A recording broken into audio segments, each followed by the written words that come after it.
Dalam nama Bapa dan Putra dan Roh Kudus. Amin.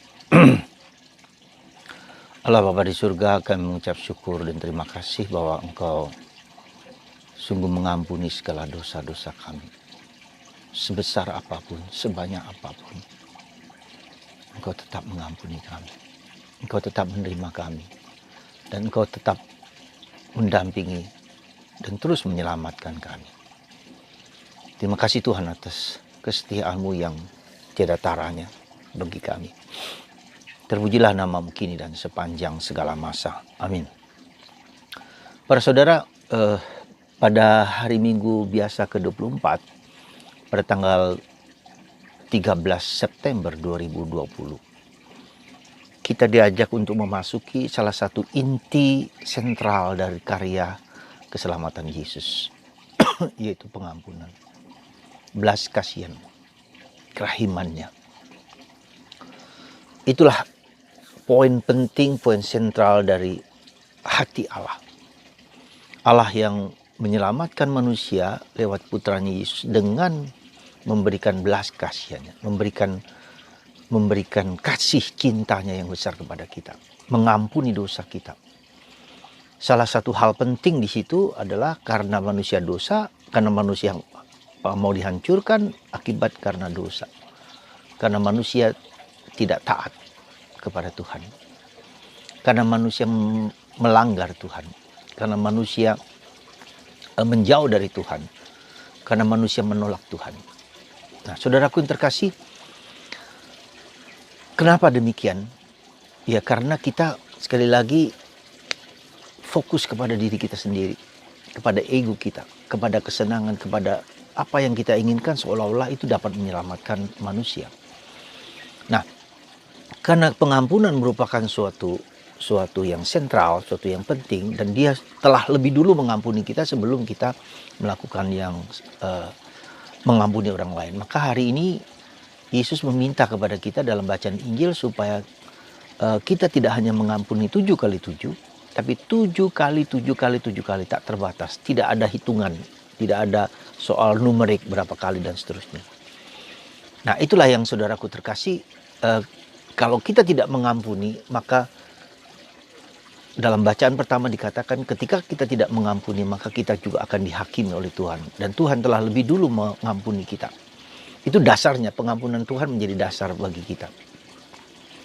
Saudaraku yang terkasih, pengampunan itu juga dilakukan oleh Yesus dengan penderitaan, dengan wafat, dengan kematian di salib dan kebangkitannya. Itu bentuk dari cinta Allah, yaitu dengan mengampuni, menghancurkan dosa, ya, dengan peristiwa Paskah itu. Maka ketika Yesus disalib, apa yang terjadi? Yesus hanya mengatakan, ya Bapa, ampunilah mereka karena mereka tidak tahu apa yang mereka buat.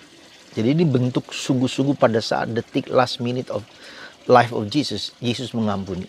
Ya. Dan itu yang terjadi. Dan dia telah membayar lunas hutang dosa. Ya. Dengan dia akan mengatakan, selesailah sudah. Saudaraku yang terkasih dalam Kristus, ternyata kita tahu bahwa pengampunan bukanlah yang mudah. Ya. Ternyata pengampunan bukanlah yang gampang, bukanlah yang sederhana seperti kita katakan. Kita telah berusaha berkali-kali mengampuni orang lain, memaafkan orang lain, dan ketika salah kita juga diminta melakukan, dan akhirnya terus terpendam dalam diri kita ketika kita marah kepada seseorang dan tidak mampu mengampuni. Ya. Nah, saudaraku yang terkasih dalam Kristus, jadi pengampunan itu sekali lagi, mengapa demikian? Karena seringkali kita bersandar kepada perasaan marah, kecewa, dan seterusnya. Pengampunan harus masuk lebih daripada itu, yaitu sikap keputusan untuk berani mengampuni apapun juga. Kesalahan apapun yang telah dia lakukan. Dan kita bersyukur bahwa Petrus bertanya hal itu, ya.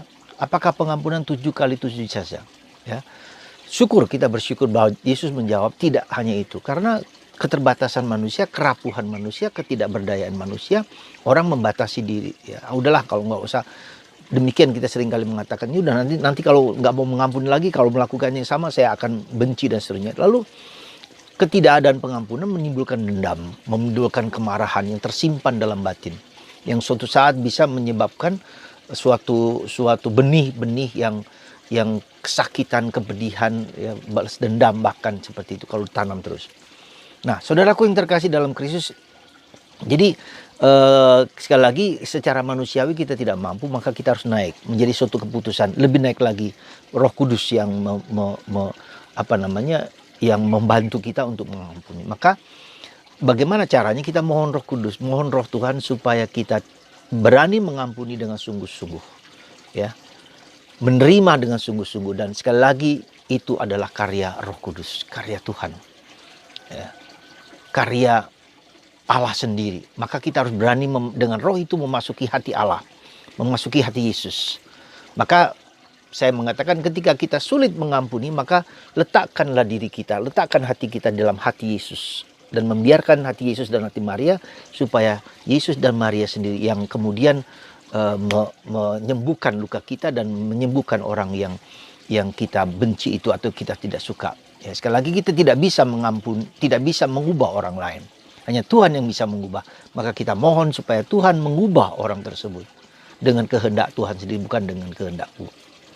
Nah, saudaraku yang terkasih, ada satu hal yang mungkin saya mau sampaikan, bahwa kita telah berjuang berkali-kali. Romo, saya sudah mengampuni, sudah terus berkali-kali dan berkali-kali sampai tidak bisa lagi, tidak mampu lagi. Nah, bagi Anda yang sulit mengampuni karena satu dua hal, kemungkinan ada aspek lain. Saya mengatakan kemungkinan ada yang ada, saya sebutkan bahasa saya, ada luka batin, ya.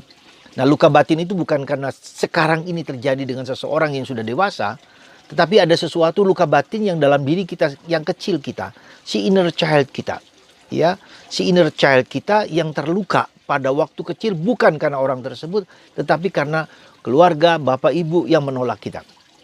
Jadi sebetulnya peristiwa yang besar ini dengan orang A, B, dan C melukai saya itu hanya triggering faktor.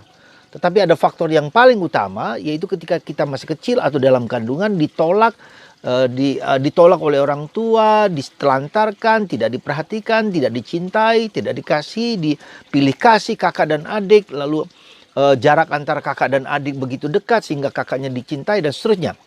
Jadi yang sebetulnya yang terluka itu bukan sekarang ini kita dengan orang A, B, dan C, tetapi karena si inner child kita pernah terluka, pernah ditolak, tidak dicintai, tidak disayangi, atau mau digugurkan, gagal, dan seterusnya. Nah itu, jadi ini luka batin. Nah maksud saya, ketika saya mau mengampuni bapak dan ibu terus menerus, nggak berhasil, karena yang terluka tuh si kecil, bukan si saya yang besar ini.